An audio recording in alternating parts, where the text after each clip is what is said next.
Now, one of the first things I want to talk about is color theory.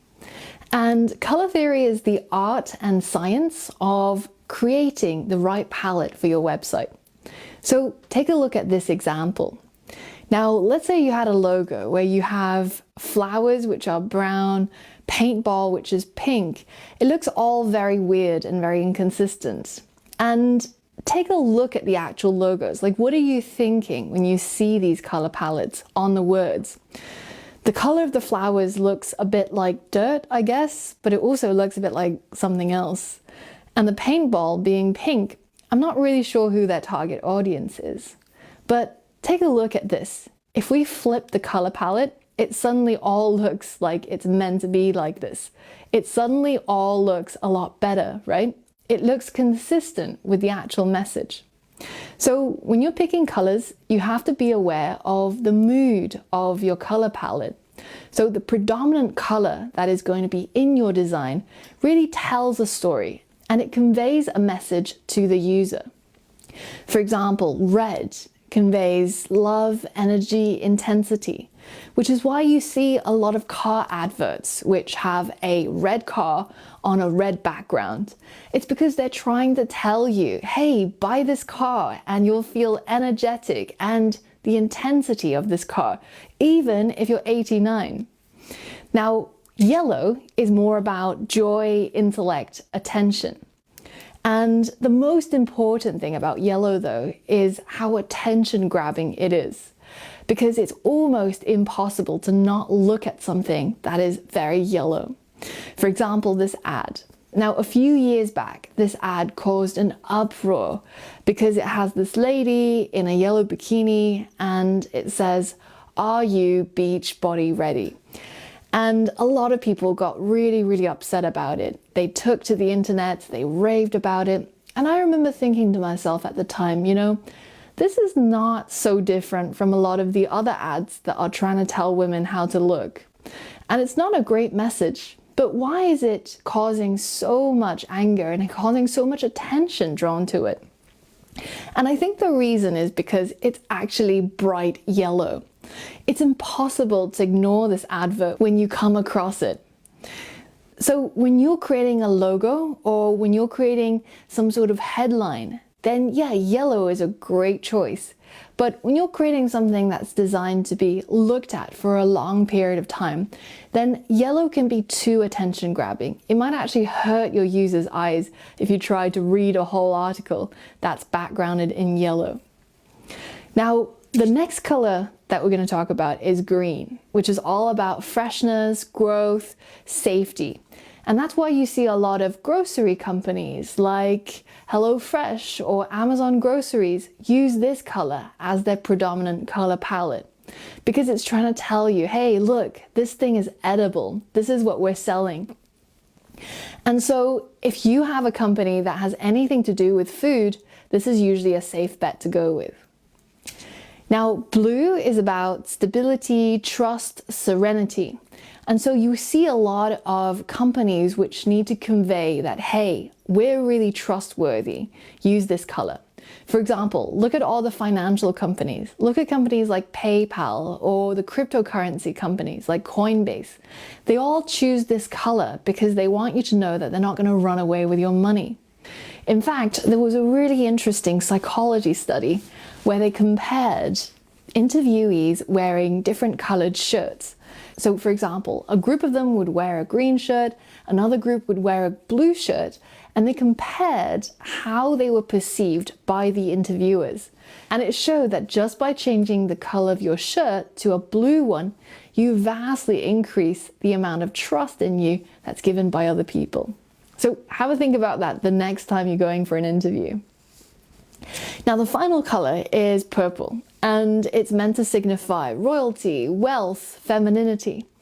And strangely enough, I've come across a number of payday loan companies which use this color palette, especially ones which are targeted at women. So the important thing to think about is that you're making a conscious decision when you're choosing a color palette. It's not just whichever color you like or your favorite color, but it's actually what message am I trying to convey to the user, and then picking an appropriate color. Now, usually you're not just going to be using a single color for your design. You're probably going to be using 2 or 3. So at some point you have to think about which different colors to combine. And this is probably the most scientific part of color theory. Now, very often designers will rely on scientific ways of combining colors. For example, taking 2 colors that are right next to each other on the color wheel. And this way you create what's called an analogous color palette. And these designs look incredibly harmonious and they really work well together. So this color palette can be really good for things like navigation bars and the body of your website, or things like a logo and its background. Now, what it's not so good at though is standing out. If you really want your design to pop, you're better off taking 2 colors from opposite ends of the color wheel, creating what's called a complementary color palette or a clashing palette. Now, this complementary color palette really creates that pop, and it really brings out each of the colors. So the next time you go to a supermarket, I want you to take a look at the meat aisle and see if they've used this complementary color palette to make things pop. So one of the things that you often see is they'll take these fake plastic bits of greenery, like fake grass or fake bushes, and they'll put it in between the meat. And because the green and the red are complementary colors, it makes the red meats pop out a lot more and gives you this idea of freshness, even if it's, a little bit past the best date. But what you shouldn't do with clashing colors or complementary colors is to try to style text and text background with it, because it actually looks very, very jarring. And you can feel your eyes sort of getting a little bit fuzzy looking at this particular combination.